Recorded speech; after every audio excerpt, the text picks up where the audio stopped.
Now let's try to add some logic so the aircrafts will follow me,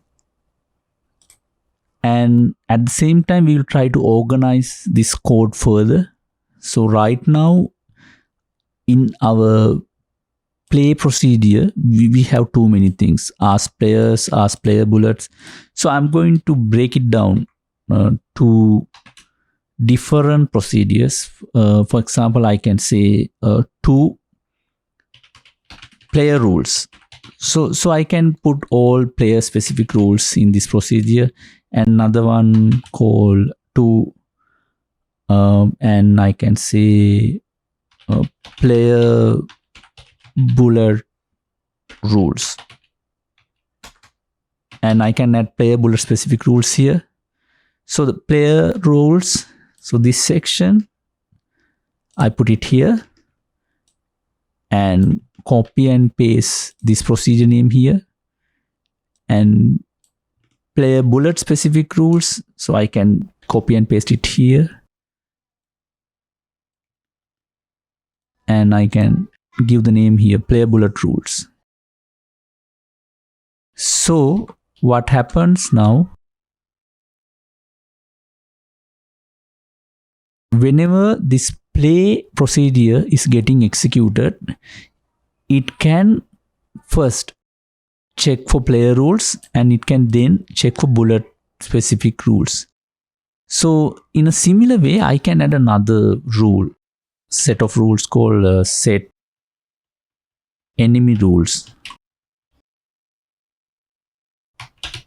and here what I'm going to do is,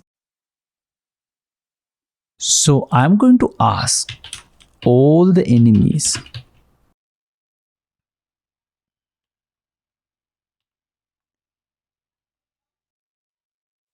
to always set their heading towards so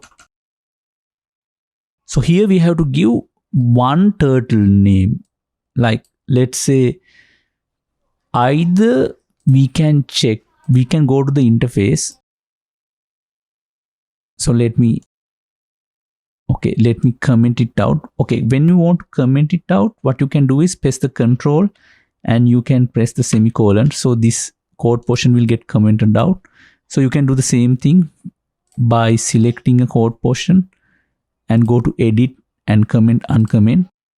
Okay, now when I press the setup button, and if you right click on this screen, so you can get the name of the player, like player 0.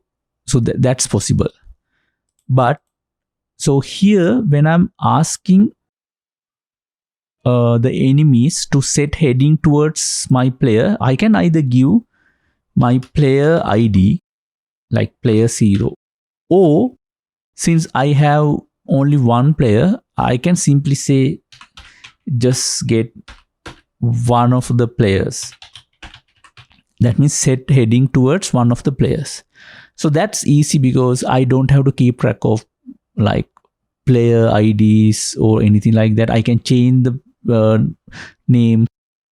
This one will set the heading towards one of the players, and I'm going to say move forward.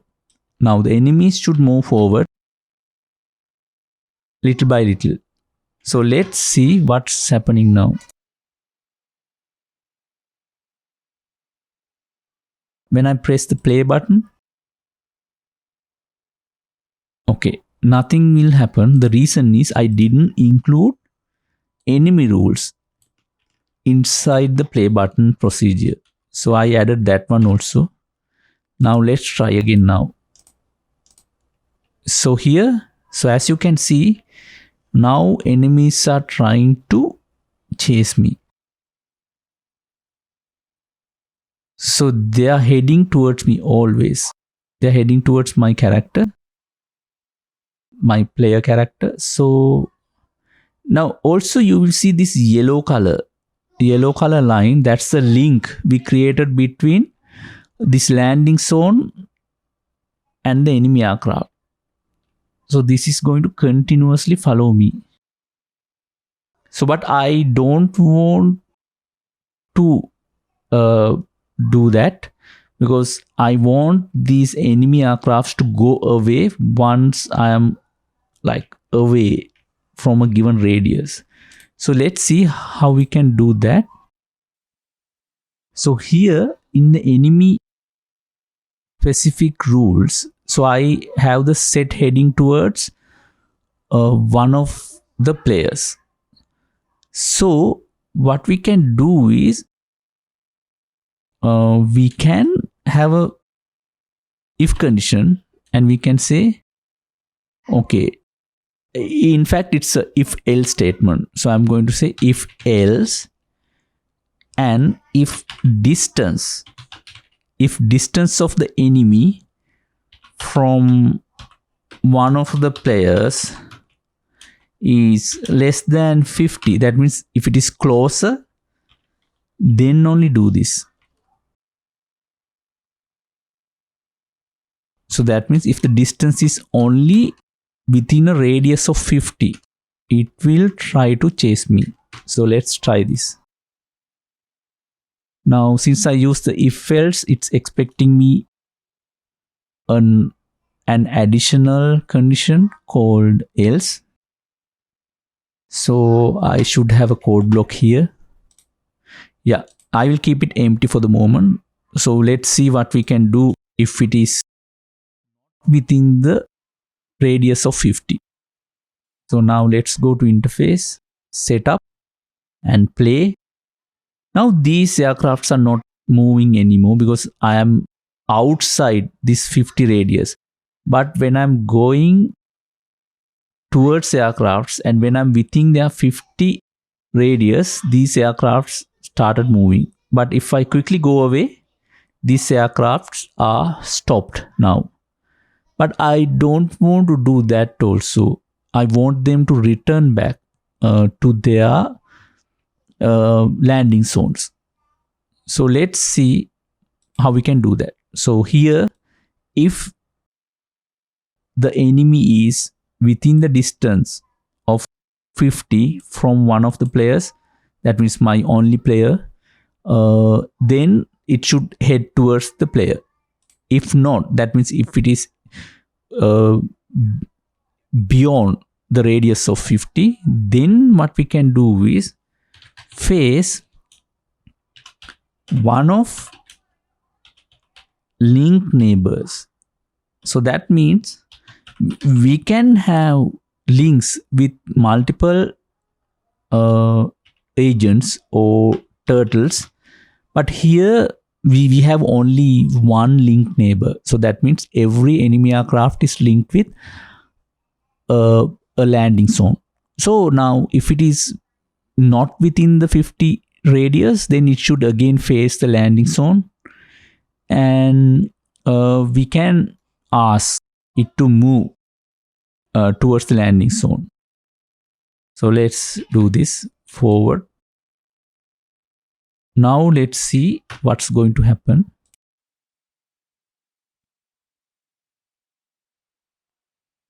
So there was a spelling mistake.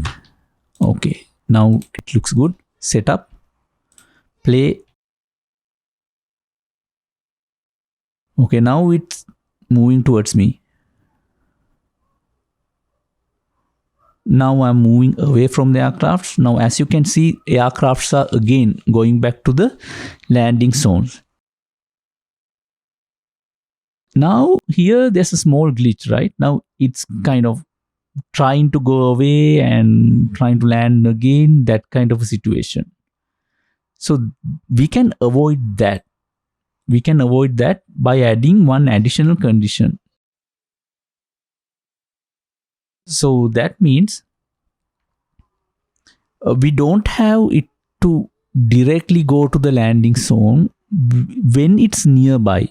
So we can add a logic like this. If else distance from one of the link neighbors is less than 1. So that means it's very close. Then don't try to move. Don't try to incrementally move forward. Instead, just simply move to landing zones, one of the link neighbors, and set heading to 180, which is south direction. If it is not nearby, like if it is not too close to the landing zone only, try to change your steps.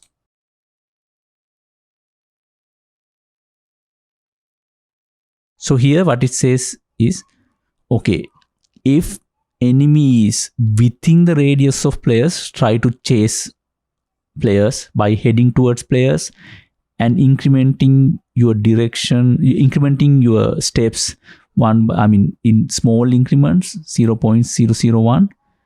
And if it is not within the radius, then face your landing zones, that means one of the link neighbors. And if the link neighbor is too close, that means like it's less than 1 within radius, simply move to that and don't try to change your steps, and just sit there and try to set your heading towards south. But if it is not too close, then try to increment your steps so it will reach the landing zone. So now let's try this. Now I'm going towards enemy aircrafts. So these are coming to chase me. And when I move away from that, so as you can see, now they are trying to return to landing zones. And one enemy aircraft is already landed in a proper place.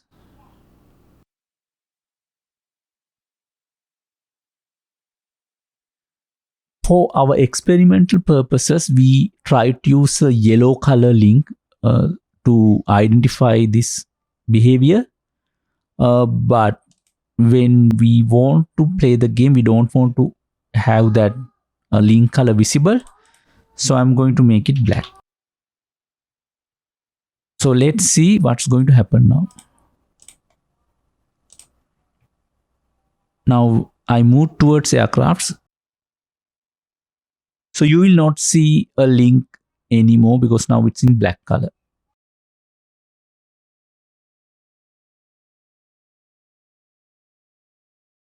One important thing to notice in the code is you have your landing zones defined before your enemy breed. So as a result, when you press the setup button, it's first creating the landing zones, and on top of that it's creating aircrafts. But if we have the breed of enemies defined before the landing zones, what's going to happen is it will create the enemy aircrafts first, and on top of that it's going to create the landing zones. So the aircrafts are not visible now. So make sure this should be placed in the order that we want to draw things on the screen. That means first we should draw players, then player bullets, then landing zones, and on top of that enemy aircrafts.